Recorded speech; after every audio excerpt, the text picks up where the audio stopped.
Hi, welcome back to 10 Minutes with Valentina Bottarelli. Today we'll be talking about the European Action Plan on Rare Diseases, what it is and why we need it. Welcome, Vale. Thank you, Ria. So I'd like to start really back in the beginning. How did the term EU Action Plan on Rare Diseases come about and what does it actually mean? Okay, the idea of a European action plan dates back to a few years ago, is the result of a need that they came from actually the whole communities, EURORDIS supported, but it really came from the collective work they have been carrying out for nearly 2 years, actually more, in that foresight study called Rare 2030, you might have heard about, which was really a milestone to build the policy of next year's from the point of view of patients, people living with rare diseases, but really from an array of stakeholders who had their views from their experience of what was needed at that point in time and for the next 10 years. What is missing is a piece of policy or legislation that gives the directions to everyone to go together towards a better place, which is greater solidarity for people with rare diseases in our societies. And we thought this could be achieved by 2030 if a European plan or a European policy framework or a European strategy, clear strategy for rare diseases was put together at European level. So it seems like really the idea of the European Action Plan is tying together a lot of initiatives that maybe already exist in some format or another under one umbrella. So if it was achieved, if a European Action Plan on Rare Diseases was implemented, what would living with a rare disease look like by 2030? In 2030, a person would be diagnosed with a rare disease within no more than 6 months, and he would receive genetic counseling, himself, herself, or the family after diagnosis would be immediately addressed to the right pathway of care. It would receive adequate care close to her, to him. Geographically close. Geographically close, Yeah. through the support of virtual network that exchanges, like the European networks, reference networks do, but with the answers to the needs close to them, there would be most likely a treatment developed that could treat or even cure that condition that is existing, because research has been developed, a research focus on the actual needs of people, because the medicine or the treatment is made available. That would be the same across every country in Europe and not only in a few selected countries. And that person would have lived with no discriminations, with going to school or trying to find a job, or to receive that, to ensure to have an insurance for their house or for their lives, etc. So there would be again a 360 degrees different outlook altogether, and a different journey, even when a person is diagnosed with a rare disease.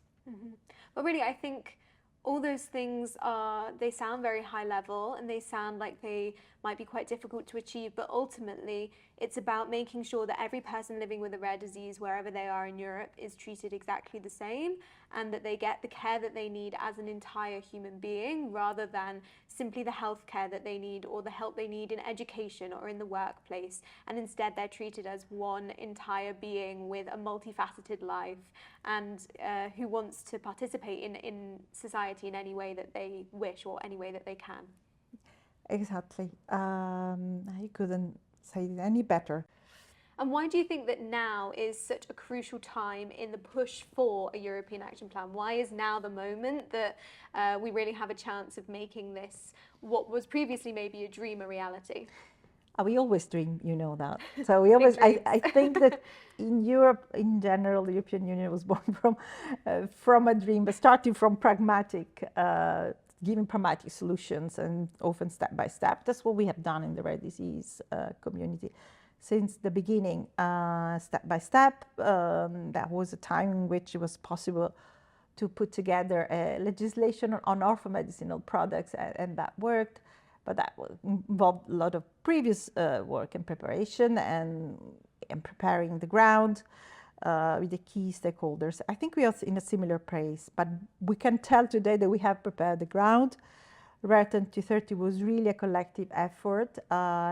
It was a study, but it was really with the participation of over 200 different people, stakeholders, with the inputs from patients, thanks to our rare barometer. So these are, we really are putting together what we came really from the community, from the different voices within the community. So we think we are strong on that, but we're also strong of the support of the European institutions nowadays, not only because they co-funded the study, but because there have been clear support from the European Parliament in different instances. We had, you know, a group of MEPs that have been really recurringly requesting this, you know, the European Commission to put in place this plan, and our network of parliamentary advocates is on board now since a few years, since the beginning. I must say, we have actually even have the, you know, indications from even the Court of Auditors that we need to review the existing framework for rare diseases. We had support from a number of member states, like there was a call to action at the end of 2022, where 22 member states demanded that clearly that such an action plan had to be put in place. And even like maybe less known body of the European Union, the European Economic and Social Committee, had given an opinion on that. So from another angle, from still representing civil society. So that, I think we are moving ahead. We are working with the Commission. We had heard the European Commission says that this is becoming more and more possible, and I'm talking about the Commissioner for Health, Stella Kyriakides, who recently expressed their support, and that, you know, this is important because, you know, it has to kickstart from this from them, from the European Commission. We think that the work has been done, and then we are ready for a new mandate, and we believe that, you know, everything is ready to prepare at the beginning of new mandate when we have a new leadership at European level. Mm-hmm. That is why it's very important that we prepare the work for the European election in that, because we have a new group of leaders, also policymakers, coming up soon. Yes, so true. So as I'm sure many of our viewers will be aware, the upcoming European elections happening in June mark the start of a new legislative term. What would be your one piece of advice for either re-elected or newly elected MEPs to support rare diseases for the next 5 years? I will tell them that you know, they will start work, go back to work. Mm-hmm. They will have a very, very busy agenda. They have a lot of files on their desk that they have to deal with, and they will certainly open one and they will, oh, all right, we have to deal with pharmaceutical legislation, which is most likely will be on their desk. Mm-hmm. Why this is crucial, and the people with rare diseases place a lot of importance to that. Mm-hmm. You continue to do that. We will continue to advocate for addressing the met needs in that area of legislation, but please don't lose sight of the main goal. Keep on, you know, reiterating as European Parliament the need for a European action plan for rare diseases. You have the ear of the European Commission, I'm sure, and then you have put the basis of a joint interinstitutional work for a comprehensive framework for rare diseases. And obviously, the support of policymakers is hugely important. That's what really drives change. But what can the people at home do to support this push for a European action plan? The patient advocates, or maybe even people that have no experience of patient advocacy thus far and are new and maybe just starting their rare disease journey. How can they get involved?